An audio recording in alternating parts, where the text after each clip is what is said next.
lots of fun outside, of course, but it also brings bugs and those irritating bug bites, something we all hope to avoid. So here to help us battle the bites is Dr. Natalie Azar. She's the Assistant Clinical Professor of Medicine and Rheumatology at the NYU Langone Medical Center. Doctor, great to have you here. Thanks for having me. So can we really avoid bug bites? Aren't mosquitoes just buzzing around biting us all times? We are getting bitten quite a lot, but yeah, you can definitely protect against, and we will talk about that in a few minutes in terms of insect repellent and what we can do to kind of diminish the number of bites that we're getting.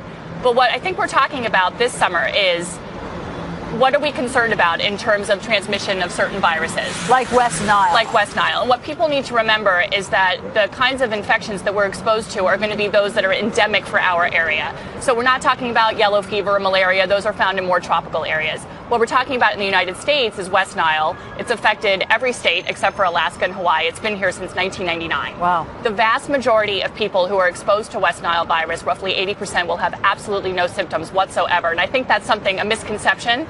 People get very nervous about West Nile. Yeah, of course. Roughly 1 in 5 people will develop something called West Nile fever, which is just a low-grade fever, headache, flu-like illness. And only less than 1% of patients actually develop what people are most concerned about, and that's the encephalitis and meningitis. Okay, so if you get a mosquito bite, what should you do? How do you prevent it from going further? Okay, so what most people need to understand is that, again, even with mosquitoes that don't carry West Nile, if anything, it's a self-limited flu-like illness that they may experience. The vast majority of people will just have a nuisance, irritating, itchy spot that they can treat with a topical cortisone or an antihistamine such as Benadryl.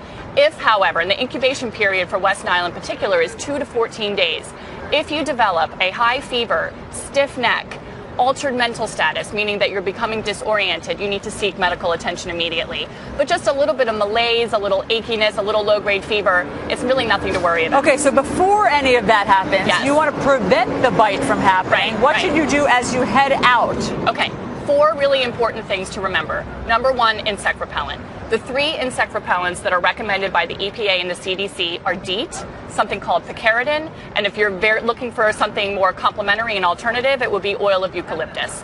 DEET is very, very safe at concentrations of less than 30%. All people, except for infants to 6 months of age, including pregnant and lactating women, can and are encouraged to use DEET. Picaridin and oil of eucalyptus not in anybody under the age of 3. The second thing you want to remember is to avoid being out at dawn and dusk. Those are the times when mosquitoes are most active or most rampant. You want to wear long sleeve clothing that covers your ankles and your arms. You want to avoid standing water, so like overturned tires, bird baths, things like that. Those are places where mosquitoes can breed. And lastly, screens on doors and windows and things like that to keep mosquitoes from coming in. And very, very quickly, in the Northeast, we also worry about Lyme disease. Yes. Does all this also apply to preventing ticks? Yes, the same insect repellents are also used to prevent transmission of Lyme disease and other tick-borne illnesses. Okay, fantastic. Dr. Natalie Azar, it's great to see you. Thanks for all of the tips. It should make summer more comfortable.